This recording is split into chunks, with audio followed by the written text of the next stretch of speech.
Update on the Astra. Been to the scrapyard. I wasn't there though, but these have a stupid idea. They have a plastic, hinge area, as well as it's got the main wiper shaft and everything that goes through it. So it's got sideways force, up and down. It's got the spindle going through it. And it just takes one little knock, and you've potentially knocked your whole wiper motor and mechanism.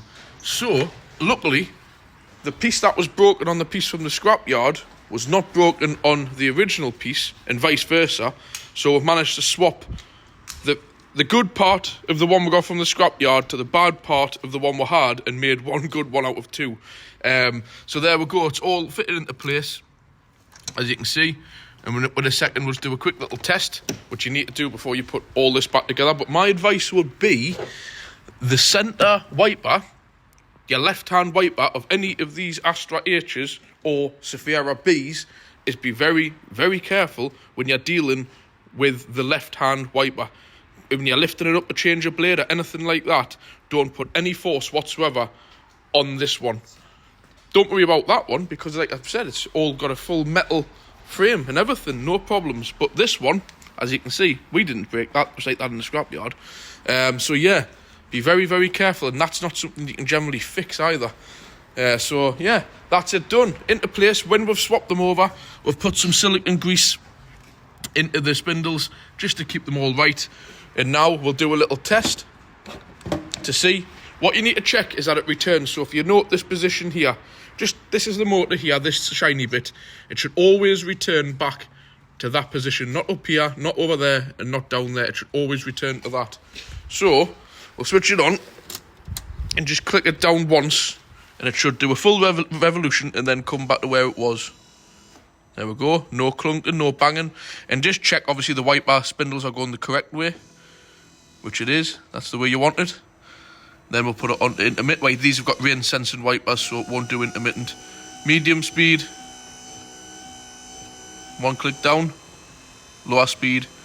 And off. And it returns back. Do a quick once. And it returns back. There we go. Always top tip with these. Take the key out. What I've done since the last film, obviously, I've getting some black paint. Didn't have to do this. Most places wouldn't. But I had some. It's by far an exact match, but it just covers up that exposed metal, because that's a nasty place that you don't want rust starting. So there we go. We've just got to obviously put the cover back over, the wipers back on, and this little piece of rubber trim. Again, top tip, use the silicone grease, wiper pullers if you've got them, for taking them off. And like I've said, put the grease onto these, which are the splines which the wipers sit on. So if you ever have to take them off again, they're not seized. Again, why companies and stuff do not use grease on these is beyond me. And that's it. That's that one done. And as for the Fiesta, unfortunately, when I've had it running, it looks like the water pump is actually starting to go. All the water's next to the water pump, and it's making a dreadful noise.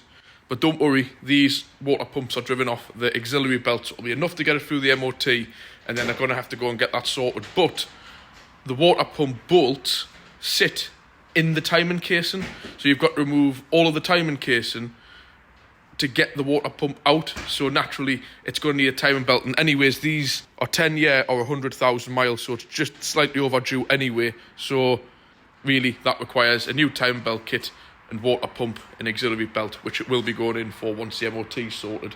We haven't got time here. We don't tend to get involved because there's not a great amount of money in, but we'll send them off, they're good customers, to somebody who we know and trust who'll do it, and hopefully they've got time to fit it in. So there we go. I'll leave that here for today.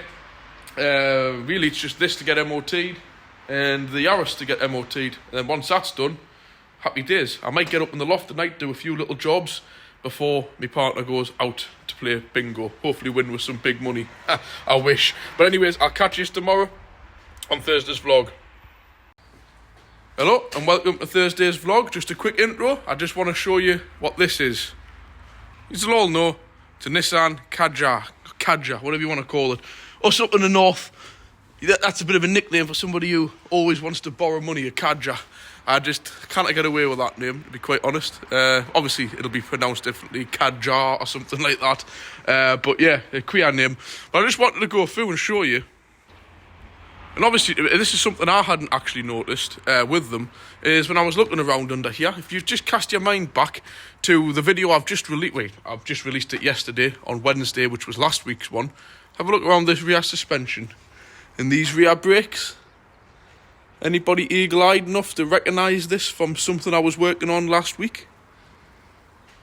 Yeah, when I was actually, for once, giving a Nissan Qashqai some kind of praise, well, that's what this is. Obviously, Renault own Nissan now, so naturally the Kadjar is the Qashqai. Just thought I'd let you know that. Personally, I didn't know that. I don't know why in my mind I thought the Kadjar was a little bit bigger than what it is, but it isn't. It generally does add up to be exactly that. And if you look at the front, I must say the front ends of these are not good, but it is obviously got all the usual Qashqai nonsense with these front bushes, which they should have improved years ago, but they haven't. Subframes as well, which this car's only a couple of years old, which show signs of corrosion. And this one is the petrol one, and that right up there is a GD. Well, the Classic is a gas. It's a version of a DPF. It's a GDF. It's a particle filter for a petrol. Yes, petrols now have to do regens, and I'm not joking you there. But as a fact, honestly, the new direct injection petrol engines, DI engines, do produce more particulars than Euro 5 and Euro 6 diesels. Yes, my Seat with 170,000 miles of Euro 5, and that produces less particulates than a 2010 petrol version. You ever look at the exhaust of any VAG vehicle around from 2010 to current, and the exhausts are black like a diesel, where if you look on the diesel exhausts from 2008 up to present, the exhausts are absolutely crystal clear, unless you've got DPF problems. So there's a fact. Actually, diesels for the last 12-13 years have been running more cleaner than petrols. Honest, that's a fact. So yeah, this basically is a Nissan Qashqai. I just thought I'd put that in the video. It's in for an oil and filter change. There's your man air filter. The oil filter's been done under these awful trays, which you straight away recognised from the Qashqai we had in last week. It's absolutely terrible, these little clips. So fragile and delicate. Even having to use ties. Just dreadful. Dreadful idea, these trays. I bet you the sides of the motorways are littered with these. I don't know why they haven't pulled their finger out and done something about it. But that's that anyway. So we're going to get this down, stick the oil in, do the air filter, because like I showed you on the Qashqai last week, they're a pain in the arse and you've got to be careful with them, because if you snap them, they start to rattle and vibrate and all the rest of it. So we'll get that done in a second. I'll just quickly show you what else is in. We've got this little DS3, I'll show you later on when it's in the garage. Just in for an oil change and an MOT. It's had a bit of a bump, but like I said to the guy who was panicking for the MOT, it's just pushed the grill in a little bit. But like I've told them, there's no sharp edges, everything's secure, there's nothing going to fall off. The bump as nice as it is, so it's got nothing to do with the MOT. It's not even MOT related. As long as there's no sharp edges, nothing's going to fall off. Not part of the test. Yeah, and we've got something a little bit different in as well, which I'll come to later. It's in for Lanoguard. Citroen CX. Lovely. Absolutely lovely, this thing. We will come to this one shortly when I get round to it. Like I said, in for Lanoguard. I'm actually going to move this in a second to there, because I don't like all these delivery drivers coming in, getting too close to it. And on a bit of a depressing note, guys, I'm not in the best of fettles this morning. How can I put it? Not the best of fettle. I'm in an alright fettle, but that was a bit of a tragic moment this morning when I was walking into work, and I passed a cul-de-sac directly opposite where I live, like the estate opposite where I live, and there was a fella on his back, basically out cold. I think he must have had a heart attack or something. Just as I was about to run over, the ambulance turned up, and I thought, well, I'll just stand back, let the professionals get on with it. By the time I had getting to work, back round the corner, another ambulance, a police car, a doctor's car, and a police van all turned up. Obviously, there's no point in getting them. I would like to help, but at the same time, when the professionals are there, you're just classed as a flipping nebber, really. So I felt, I don't know why, I feel bad that I don't know. What do you guys think? Obviously, there was already people there around him. the ambulance had just turned up as I was just about to go across. I'm feeling a little bit ashamed of myself, the fact that I just carried on walking, but it was the fact that the ambulance and the professionals had already turned up. I would have just been more of a hindrance than a help to help out. But I just feel a little bit harsh that I've just kind of walked past somebody on my way to work, and by the looks of what was going on, fingers crossed, I don't know who the guy was. I pray to God he's okay. But at the same time, in my mind, I probably know he isn't, probably no longer with me now. But yeah, feel a little bit down for that. It's not really the nice kind of reason why I walk to work in the morning, to witness something like that. But yeah, not really much I could have done in that situation. Especially, obviously, if the ambulance hadn't have turned up, I would have clearly, I had already crossed the road to go and help. But as soon as I seen the ambulance turn up, I just carried on my way, sort of thing. I feel bad, but I'm within my own mind, I know I did the right decision, because the ambulance crew would have probably just told people to back off and let them have that space to do what they're doing. So, anyways, enough of the depressing stuff. On with the work. I'm going to get on now and get this air filter out where my dad sticks the oil into this cadger. And I got to get on because I want to get this C3 DS3 thing done and get the CX on the lift and start doing the Lanoguard. Just want to show you a quick update under the bonnet, just a few little things with these. So you know I keep going about direct injection petrels, and a lot of you might be scratching your head and thinking, well, how, why? This is a good example because there's no cover and I can show you nice and clearly. Now this right here is your high pressure fuel pump under there. That's run off the camshaft, as you can see. And obviously you can tell that these pipes are not lightweight, they're heavy duty high pressure pipes. So therefore the high pressure comes out and you've got a full on high pressure fuel rail, like a diesel, like a common rail diesel. That's like I was telling you, this Mondeo, this is one of the first common rails that came out. Near enough, there was a few with like early Peugeots, sort of 99 to kind of the HDIs, but this is what common rail is. So this high pressure pump creates very high pressure to the rail, and then each rail there's an injector that comes off it, which is then individually sparked. Like there's a solenoid in them which opens them. So this rail is fed with constant high pressure petrol from a high pressure pump, and then the injectors just open as when the ECU requires. Obviously a standard petrol, you've got what you call your standard fuel pump, low pressure pump inside the tank, which then provides pressure up to the fuel regulator to the rail, the same as this, but not by anywhere near that. You know, you've got the full engine force. Yeah, this is a high pressure pump running off your camshaft, you know. The other ones are just electric pumps in the tank. This will also have an electric pump in the tank, which is called your feed pump, your lift pump, and then comes to this. So I just thought I'd show you that. But yeah, these high pressure, what they call direct injection petrols, do create a lot of particulate. Honestly, more than modern, but I'm saying modern diesels, more than any Euro 5 diesel does, never mind Euro 6. So all this guff about, it's just a big scam, guys, all about these clean air zones. Like I was telling everybody that the ULEZ and Newcastle's introducing one for commercials now, but that'll shop in the next 6 months, be moving to private vehicles. Any Euro 6 diesel can enter, or Euro 4 petrol. My 3.7 V6 gas guzzler ML is Euro 4, so I can take that into the zone, but I can't take a 15 plate diesel, which is Euro 5, in. Absolute load of guff. And what I will say, my ML, that's a Euro 4 petrol. This thing here will probably be Euro 5, maybe, or more, petrol.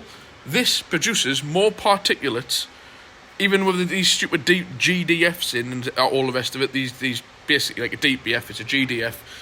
These produce more particulates because they're direct injection, because indirect injection petrols, which all standard ones are actually cleaner than these.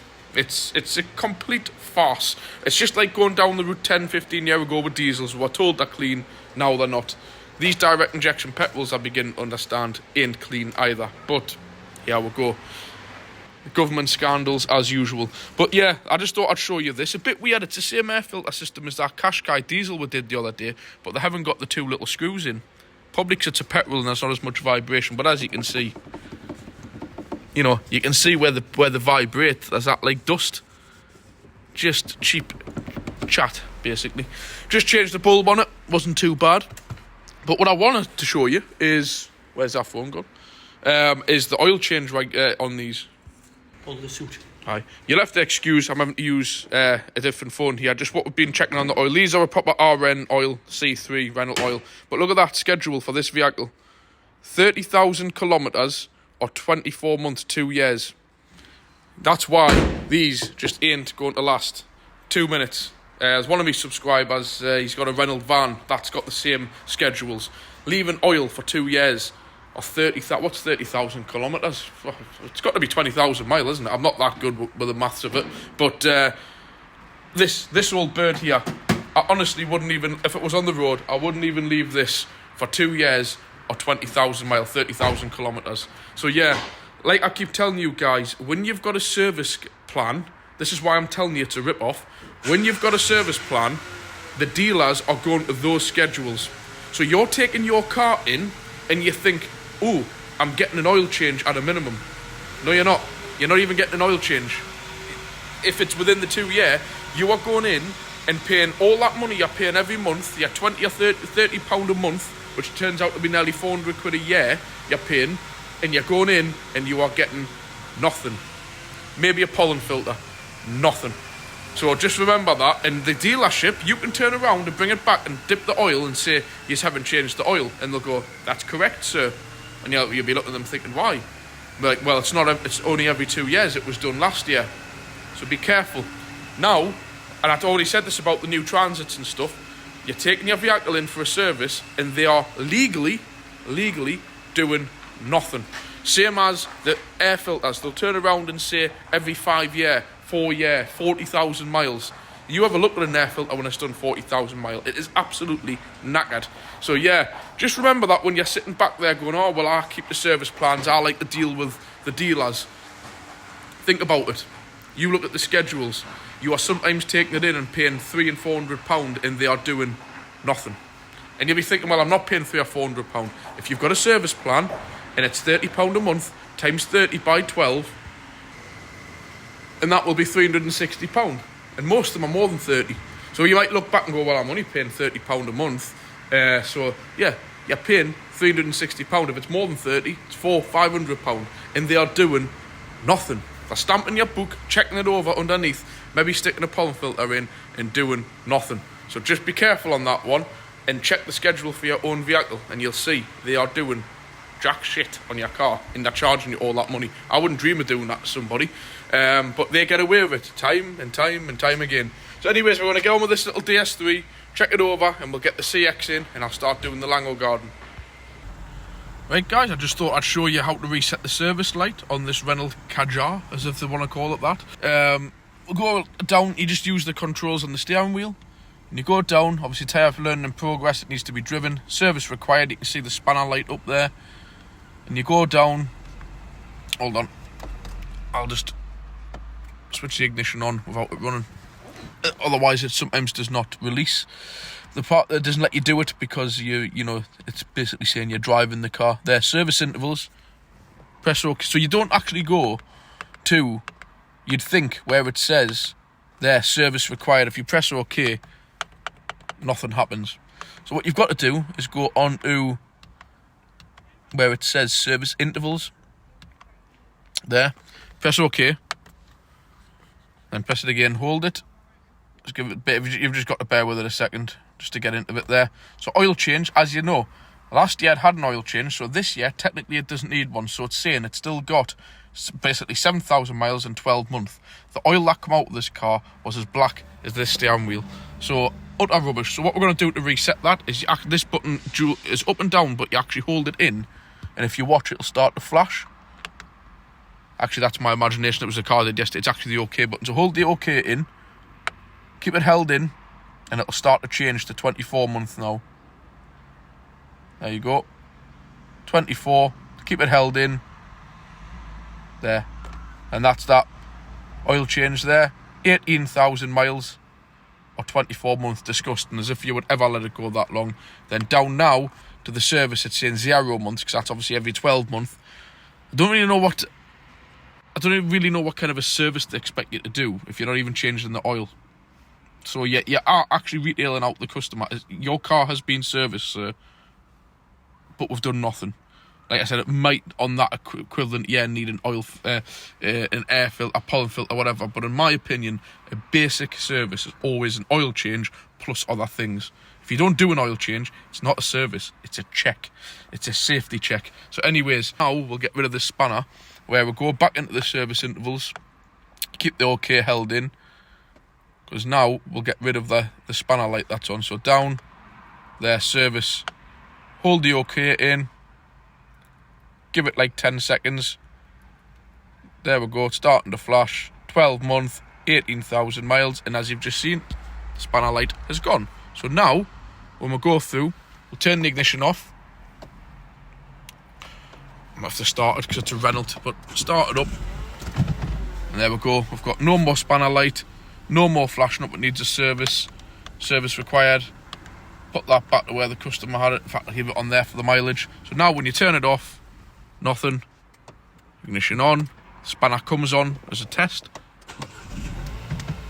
and goes off. That's how you reset a service light on a Renault Kadjar. Anyways, have a quick look at this DS3.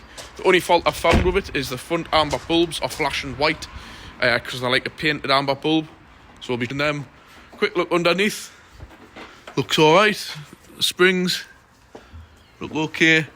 Discs on these, I think, have the bearings in. Don't guess because they're okay. But I will say the right pain on these are the front springs. The normal C3s are even worse. One of the worst springs to do ever. But yeah, as you can see with the damage with the bump, nothing for the MOT, nothing under there broken. So happy days, just a straightforward oil and filter change on this. And like I've said, the front indicator bulbs, when they were flashing, were a little bit too white for my likings. You could borderline scrape an advisory for the sake of 2 bulbs. We'll stick 2 amber bulbs in here, which I have, which I'll show you. There, they're just amber painted bulbs. Proper Osram ones, so they last a long time. So we'll get 2 of them in to save having to stick advisories all over the MOT saying that they're slightly discoloured. So we'll leave that there, and I'll catch you when I get on later on with the CX. Right guys, I thought I'd do a quick once around of the CX. I'm going to do a separate video on it, so this is just going to be very brief. So keep an eye out for the new video that's going to come out separately, but I'm not giving the full load of bump on it. Just going to be a quick walk round. Bang, look at that. How cool does that look? I have to say, there's about 3 people already just walked past and asked about it. People who really are not interested in cars whatsoever. It's got the yellow French headlamps. That's running, by the way. You can barely hear it. Beautiful. I'm not going into detail, I'm not going to even say too much about it because I'm going to do that on the separate one. And again, I'm not a Citroen specialist, so it's just going to be brief so people can have a look around. That exhaust sounds unreal. Lovely. 2 litre 4-cylinder, nothing too complex. It's all you need, isn't it? Got that curved back window. This thing is absolutely immaculate. Oh, some music on in there. I'll have to make sure that's off. 2 seconds. Right, we've just turned that off. Just quickly, I'll show you inside. Look at that dash. Love all those controls. 5-speed. Beautiful, man. Look at that. Even these speaker controls. And there's the electronic radiator fan cutting in just as it should. Because it's had a flat battery. I've just been letting it idle just so that it doesn't go flat while it's in the garage. But great. I'm not getting too much into it. I'm going to do a separate video. So I'll catch you soon when we've got it up on the lift and we're doing the Lanoguard. Right guys, this is a before and an after. I'm getting mixed up because I've done a separate review for a separate video. I've done part of the walking around for the weekly vlog. I've done some photos for the Lanoguard on the Facebook channel before and after. And now this is going to be a before for the Lanoguard for the weekly vlog. So this is obviously before. Here we go. I've got the CX on the lift. As you can see, stuck the suspension into high mode and it's gone up. No problem, just like any normal car. But it's absolutely mint condition. I mean, just look at those bumper brackets and everything under there. They're like brand new. You can see obviously it's had the injection of the wax in. Alloy back arms. But that nasty little bits of salt just getting to it. You see that? See there? Them little bubbles like I was showing you on them brake calipers. Awful stuff, this salt. And as you can see into the chassis there, there's your rear spheres. But the chassis, the body is just unbelievable. This thing obviously has not been used. I don't even think it's been outside, to be quite honest. You know, you see your back brakes completely covered. Little tiny discs in there, if you can just see them. We had discs, you know, on a 1980s car. Nearly said 70s. Very early 1980s car with rear discs. Way ahead of that time. Let's have a look there. There's your pressure sensing valve on your back axle. If you remember, that obviously controls the amount of brake force on the back brakes, and it also acts as a level for the self-leveling suspension. And there's all your network of pipes. But get a look at this floor pan. It's a very strange idea. It's like a body on chassis. There'll be a special name for it, but that's what it is. It's a body on a chassis. It's a bit like it is. It's the whole platform. You can see it clear as day. Comes right round to the front. Like I say, guys, I'm not an expert in these, so I don't know. I didn't know these were body on chassis. I'm not going to put my hands up for 1 minute and say I work on these things every day, or class myself as any kind of a specialist or anything like that. A few little bits like this, I'm just going to neatly tuck that out the way there. I think that was a fuel pipe, actually. And all the hydraulic pipes in really good condition. I thought they would have had a central sphere, but I can't see it. And obviously each side has got its own like little sensors and little pipe works, little valves.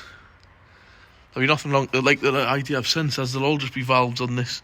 So yeah, all this is like your chassis bolted onto the body. Very, very clever idea. Some kind of new exhaust. But yeah, it's an absolutely cracking nick, this thing is. Unbelievable.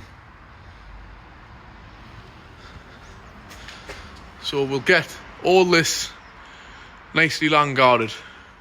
I've got it all out there. Gonna get it mixed up, put in. Happy days. So next time you see it, it'll be all sorted and done. Got my jacket off because I don't want to cover it in and stuff. I'll just obviously show you there. There's your spheres for your front, obviously. So you'll notice, just in case anybody's totally oblivious to this idea, you'll see no springs. Hasn't got springs, and there's no shockers, because that's what these spheres are. They are a spring and shocker all in one unit.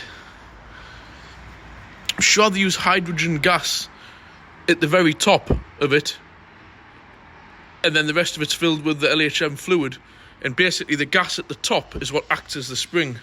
I do know how they work. I just can't really explain to you technically 100% how they do, but it's very, very simple actually, how it works. It's not as complicated as what people make it out. But again, that'll be for another day. I'm going to crack on and get this Lanoguarded. Right guys, I just thought I'd stop. I'm having 2 minutes breather. I'm about halfway through, 3/4. Tim actually come by, luckily, and he asked him to take these off the covers off the back wheel, because I could not get even on the lift up into these arches. They're very clean, but I'm going to give them a scrape down and get the Lanoguard put into those areas in the back arches. As you can see up there, there's a bit of mud and stuff. I want to get that taken off. But I just want to show you that's mainly the underneath done. What a difference that's made. All in the spheres, above around the tank, on the back kind of chassis and body, all the way along each edge of them, into each of them. I've injected each of them as well, so it goes into the rails. I've even done the backing plates, these arms I was showing you, that were covered out. I've still got to do a bit over the top now. I've got these off because I couldn't get in.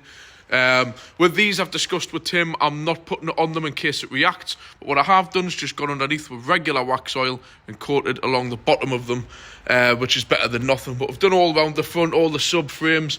Just in case anybody doesn't realise, your handbrake is on your front brakes on these. All hydraulic sit-rins, actually, not just these. So your handbrake is on your front brakes on these.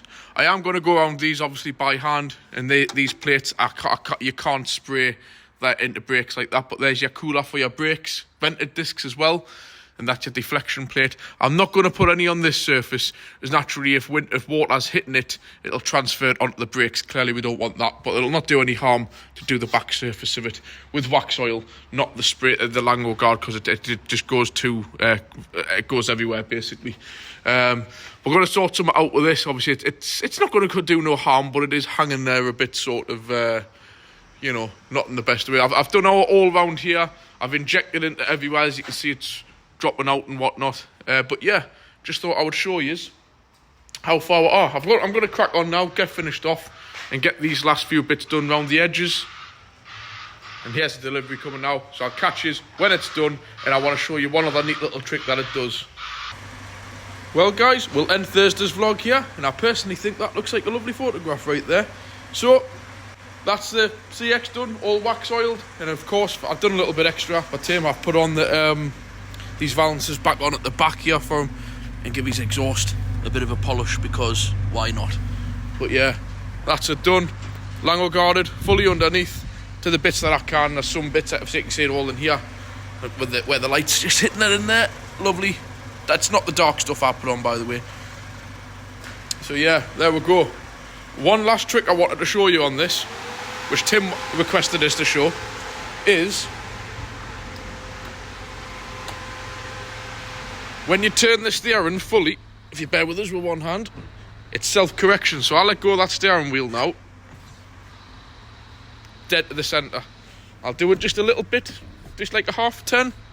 It will go bang, straight to the centre. Other way. Again, let go. Bang, to exact central. Cool little trick, eh? Love it. Little things like that. It's what the French cars are all about, isn't it? So we'll leave it there, and I'll catch you tomorrow on Friday. Got to transit in to do one of these DPF cleaners in. Hopefully it'll work on this one, and you'll be able to see it working. I'll take us out on the test drive with us. A new DPF pressure sensor to be programmed in and fitted. So I'll catch you tomorrow. Thanks for watching. Sorry guys, I did forget just to quickly mention we've got another Astra design in. That's like the second this week, as well as Holly's, and the exhaust's gone on it. So we've got a whole exhaust system, centre box, rear box, and the usual front flexi where they tend to go. We won't necessarily use it all, we'll only use what's required, but it's easier to have it all here, because when we're starting it later on at night, it's coming up now to 3:30. The last van of the day is 4 o'clock, and if we end off stripping it all down, say thinking it's the front, and we find the centre section snaps, we cannot get the job done because we haven't got the parts. So I know it sounds a bit stupid that I'm ordering stuff in to return, but you're better off having everything than having nothing and then you can't get the job done. Then that's going to be stuck in the garage overnight. So at least we know we can get straight on and get it done.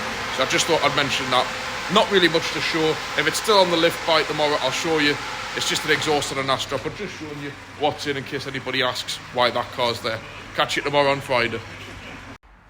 Welcome back to Friday's vlog, guys. Gonna just keep this one more or less designated to one vehicle. The other ones I've already sorted this morning. Sorry, I didn't have time to do any filming. So that's two things in. First up, we'll go to the easy one.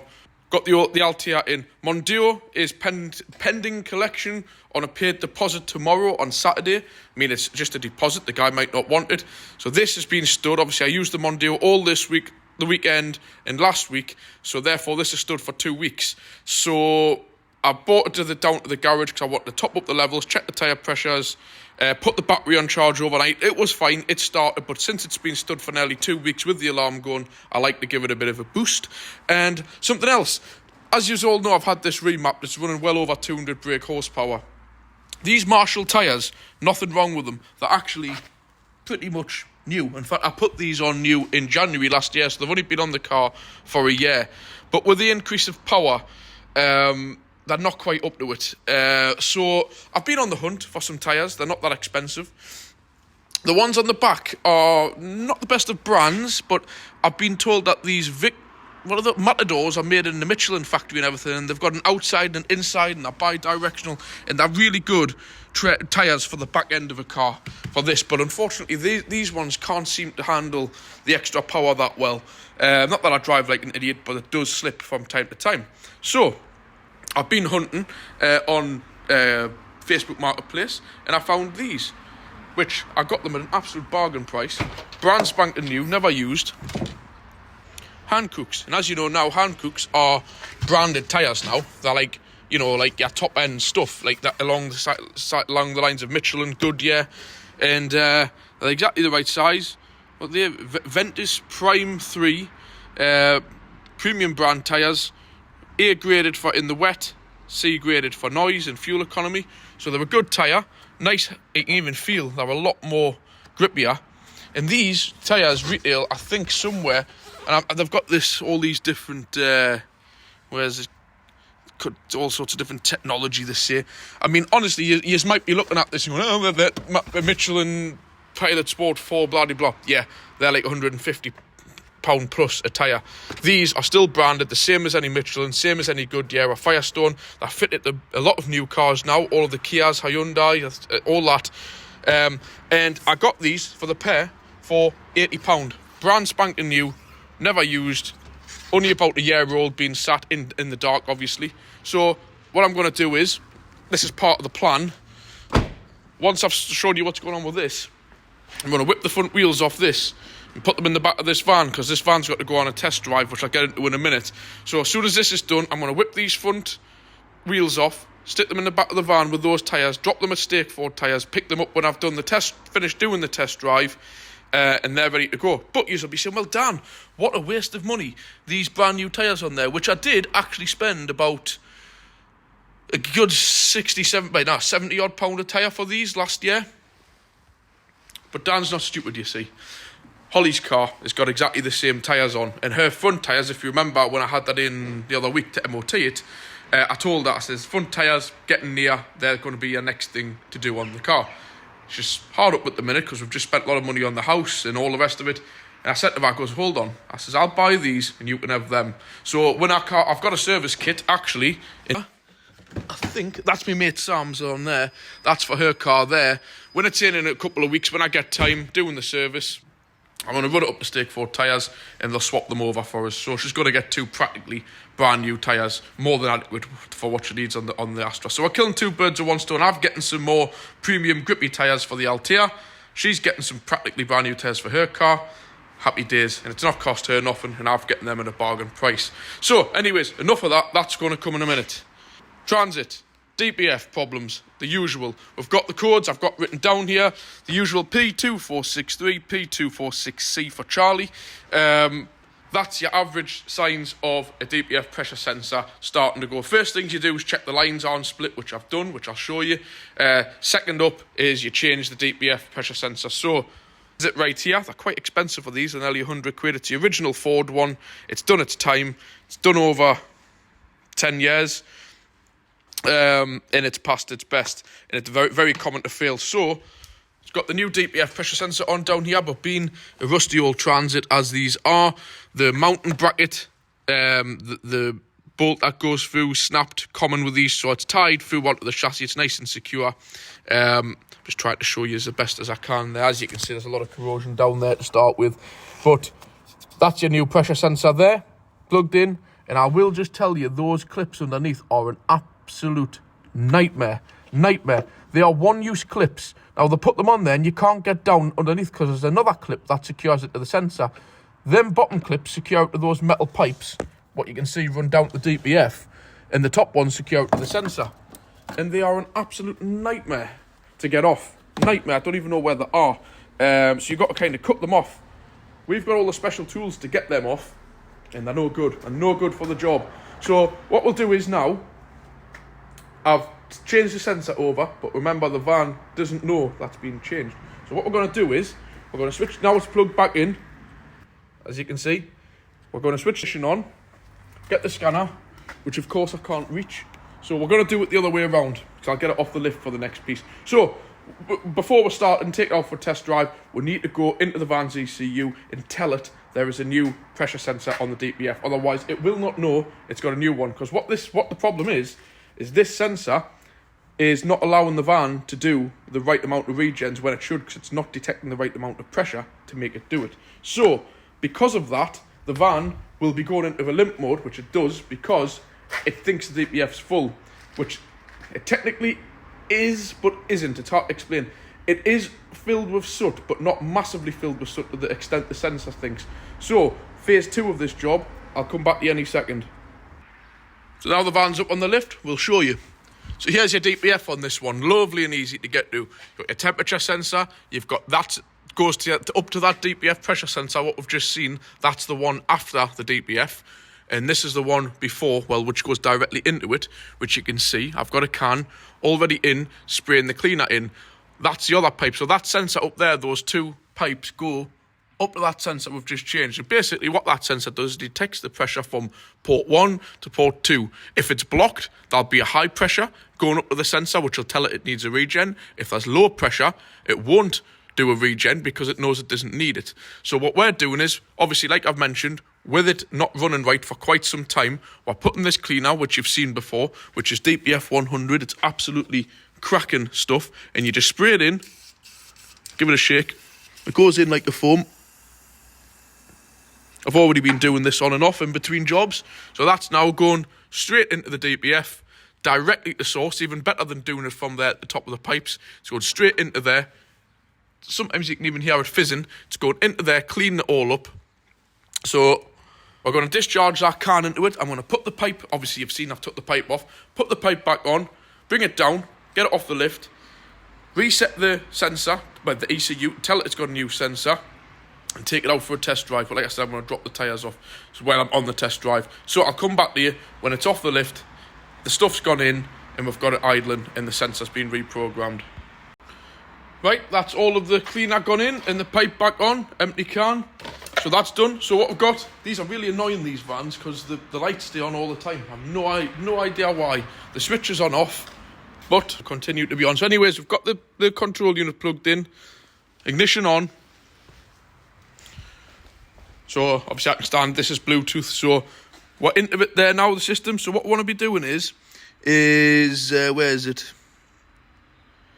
Diesel particular differential pressure sensor, learned values. Carry out this service, a new differential pressure sensor which has been installed, which it has. Okay. Do you wish to continue? Yes. Switch ignition on, it's on. Press OK to continue. Obviously it's just busy going through there now, telling the van that it's got a new sensor. Because remember, there's no good just plugging a new sensor on if you haven't done it. There we go, complete, press OK. Switch ignition off. It's easier if you sit in the van with it, but it's easier for me to film doing this because it'll probably ask us to go across a few times, back and forwards like this, to switch ignition off and on. OK. Successful. Job done. There we go. So what I am going to do now is start the van up, let it idle for 15 minutes, and then take it out on a drive. And I'll go do a quick video to show you the smoke and steam and God knows what that comes out if there's anything to see. But this cleaner I highly do recommend. But if you are messing around with DPFs, you've got to have the right equipment and know what you're doing. It's no good just blasting that stuff in and not doing any resets if you're changing items, because you will not fix the problem. So I'll catch you soon. Right guys, just to finish off, on Friday I want to get sorted here because I want to get home. So first up, the Transit, had that up, absolutely faultless, no more lights on, and I'm telling you what, for the rust that these things have, the drive, really nice. I will say, a very nice driving van that is, nicer than the new ones. But that's sorted now, did a regen out on the road, running like a dream. Dad's car's been away, getting some new tyres on it. These are the Cormorans. I think they're designed and made in the Michelin factory and have got a really nice feel to them. So yeah, nice tread pattern on them, 4 new tyres on the works car. So they've done quite well. The other ones were getting knackered, so they've been done. Onto my car, as you can see, it's just partly on the lift, just to get the wheels off. I showed you before on these Hancooks. Nice new tyres. The reason they're wet is I've just give the wheels a quick rinse down on the inside. So they're going onto the front. And these ones, which I'm saying are like practically brand new, are going onto Holly's. So she's going to get herself a nice new set of tyres to go. Wait, I'm saying new. They've been lucky if they've done 2,000-3,000 mile, if that, free of charge. So it saves her having to spend God knows what on some tyres.